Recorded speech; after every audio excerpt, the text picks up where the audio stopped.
Chairman, sir, directors of ANCL, officials of the Sri Lanka Schools Cricket Association, award winners, distinguished guests, friends and colleagues who have played cricket with me, ladies, gentlemen, and all those who have come here to encourage the next generation of schoolboy cricket talent in our country.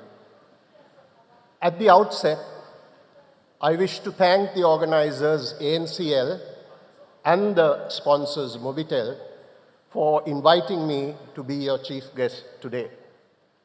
I consider it an absolute privilege and deeply humbled to be in your midst.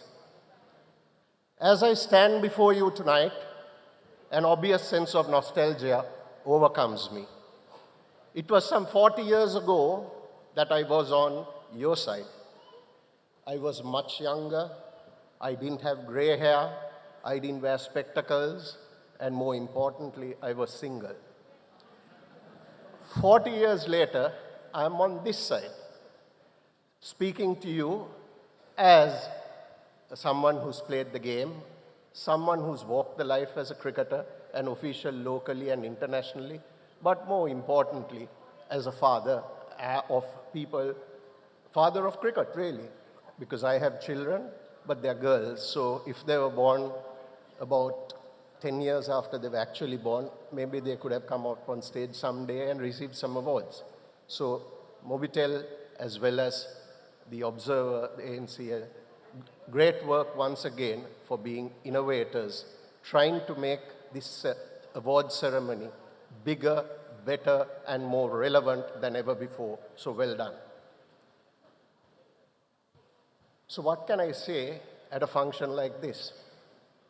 I quite well remember something vividly when I was 19. This lady and gentleman try to hide my age, but I was born in 1959. So you know how old I am, right? So in another 10 years' time, you all will celebrate your 50th Observer School Cricketer of the Year award. And I promise you, if I have any life left in me, even in a turbocharged wheelchair, I'll come to cheer you on. So that's the promise I will give you. Cricket has given me many joys. Cricket has given me a life. More than anything, cricket has taught me to live as a useful citizen of my country.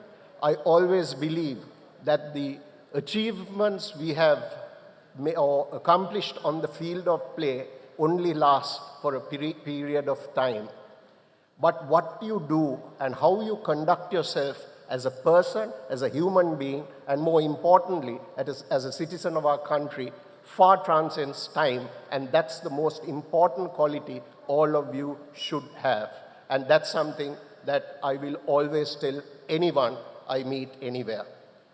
Another point that I want to make is that I remember when it was this time of the award ceremony, the only thing I wanted was the chief guest to keep his speech very short, because all I wanted to do was to come on stage, receive the award, so that I can share it with my friends, teammates, and family. So I promise you that I will try to do that.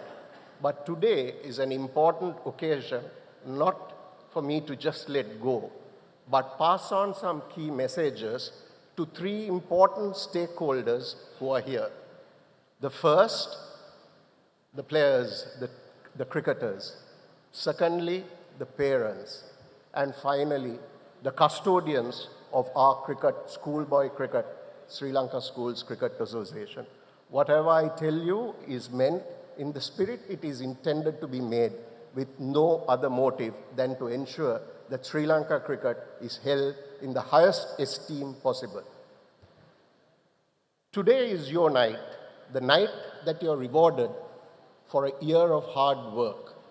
All the early morning wake-up calls, the training that you have done, the trials and the tribulations that you've gone through in a season comes to an end when you are recognized for what I think is a significant contribution to your school, to your team, and to the country. So when you come up to receive those awards, as some of you have done, don't forget some of the team members that are not here. They are the ones who helped you to score that additional run. They are the ones who built pressure that led to a catch or a run out that helped your side win. So when you come, receive the award and go back, reflect for a moment and thank your teammates. Cricket is a team game. One man alone can't win a match, but one man alone can lose a match. Remember that. They say cricket is not only a sport or a game, but a way of life. I'm not going to go on and on trying to talk about it, but I'll just pick up 2 points. One is that cricket teaches you to play the game not only according to the laws, but the spirit in which is intended to be played. The best, the finest, and the most respected cricketers are those who have competed against the best and come out on top by keeping well within those parameters. And the other aspect that is fast diminishing from the world of cricket is respect. Not respect for your own teammates, but more importantly, respect for your opponents. Opponents are just not ordinary people. They are fellow human beings who strive as much as you strive to bring honor and dignity to the team they play and the school they represent. So please treat your opponents with the same level of respect that you would respect your own teammates. That's fundamentally important if cricket is to remain the gentleman's game it is known as. Respect does not mean that you're scared of an opponent. Respect means that you trust, you value, and you know the effort that goes behind their own skills training. So consider that and give them that respect they owe. And also remember, cricket, like in any other sport, there will always be winners, there will always be losers, and that is sure as day and night in life. So you must be big enough, you must be mature enough to moderate the joys of victory and empathize with those who lose, because tomorrow can be a day where the roles are reversed, and then you will understand why you need to moderate. I can tell you, after 40 years of being part of this great game, that the closest and the best of my life's friends are people who have played in different teams, not because of anything else, but we had mutual respect for one another for the way we played the game.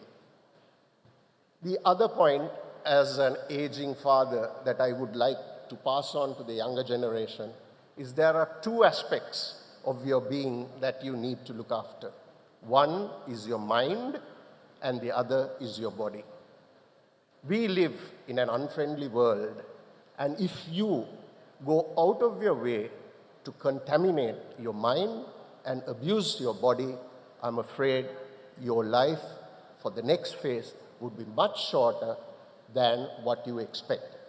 Remember that the mind and body does not come with a warranty. You cannot go to a supermarket and buy spare parts to fix it. So do look after it with all what you have got. So that's the message I want to leave with the first stakeholder. Now to the parents. Today is not only a celebration of your child's, and in this case, sons and daughters' achievements, it is also about celebrating your hard work.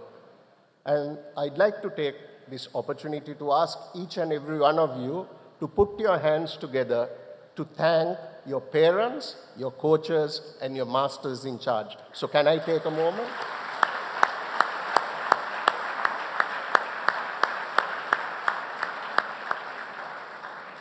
Your parents have sacrificed much, but whilst I pay you a compliment from one hand, they say there's nothing called a free dinner, so I'm going to say something to you. Your son can be the best player of all time, but to you, he must be your son or your daughter. I have to be careful now. And what I would advise you to do is to encourage them, spur them on to greater achievements, but create an environment where they can come to a home. Cricket is a game of pressure anyway. Why build additional pressure? So whether they do well or whether they do what I would say not so well, welcome them home. That's the greatest gift my father and mother ever gave me. I can tell you, my mother didn't know a single thing whether I scored or not. All what she did when I came home was, Puta, kanda monada ona. That's it. So I knew whether I scored 100 or a duck or missed 3 catches, I could go to a home. So I would encourage parents to be that. But surely, whilst doing that, don't forget to correct them when they are wrong. As I said, even the greatest player on earth can be the greatest player on earth to someone else, but not to you as parents. So don't fail to correct them when they are wrong. Because as parents, our duty is not to produce world-class cricketers alone, but more importantly, produce citizens of great value to our nation. That's something that I want to park with the parents. Finally, to members of the Ceylon Schools Cricket Association, I see quite a few of them from my time, and my friend and cricketing colleague Jayanta is there on the advisory board. So Jayanta, we can have a soft drink after this maybe and have a chat. But what I'd like to ask you is that as officials of the Sri Lanka Cricket Association, you have it's a tremendous honor because you control the nursery, the cradle of our cricketing talent. To me, that's the most valuable asset in Sri Lanka's cricket armory. So your vision, your dedication, and your organizational capacity now and into the future will basically provide the cricket talent that our country would produce at a national level. When I look back over the last 40 years, I'd like to reflect and see whether what we do in a cricketing way and a structure is relevant to the needs of today. When we played, or say take 30 years ago, we would have played 10 matches, 11 matches. Today, we play 22 games, 23 games, almost double the amount. But does that mean that our quality has increased at the same percentage? Why I ask you this question is just before I came here, I did research. The last time Sri Lanka entered the final of an under-19 tournament. Yes, the answer was year 2000, where we became runners-up to India in Colombo. Does not that give you an indicator as to where we are relevant in terms of world cricket? So I urge all you stakeholders, you play a very valuable role. There is no point in someone coming here and saying things which are hunky-dory. Sometimes you got to accept. And as I told you before, these boys are not all 18-year-olds. Some are as young as 15. Their minds need to grow. Their bodies need to recover. More importantly, they need to have time to study. So when you play 22 games, are we doing the right thing? Do we have time between games to work on our skills, to recover from injuries, to work on our bodies? I don't know. I'm an aging man, but you guys are the ones that control cricket. And that's a thought that I want to leave you with. I'm happy to have a chat because one of the joys of my job is traveling the world over. And when I go to every country, the first thing I do is study the under-19 structure. And when I study that structure, I know who will be the market leader, or in this case, a world cricket leader in the years to come. So I think that it's a time that we pause, reflect, stock check, and come to grips and say, should we have a course correction? Well, if the answer is no, then move on. But if the answer is yes, let's do a brainstorming, because I believe that we have the talent and we have the resources to be market leaders or trailblazers as opposed to being followers. And that comment I make with the best of intention, because when we started the ceremony, you saw plenty of great faces that came up who have been recipients of this wonderful award. All what I can say is we are grateful and thankful to the system for having brought us here. We are just servants of this game, and it is in that spirit that you should focus your attention in trying to make us a better cricketing nation, and the cradle is with you all. So that's a plea, that's a request, and I make as a very average cricketer. So that's what I would like to leave you with. Finally, no event can be completed or done successfully without the organizational capacity and sponsorships. So I'd like to thank ANCL for year on year for having staged this function, which is getting better and better, and it is marked in the school calendar as cricket's spot of the year. And so is the thanks due to Mobitel for providing sponsorship. Without their generous resources, this kind of event cannot take place.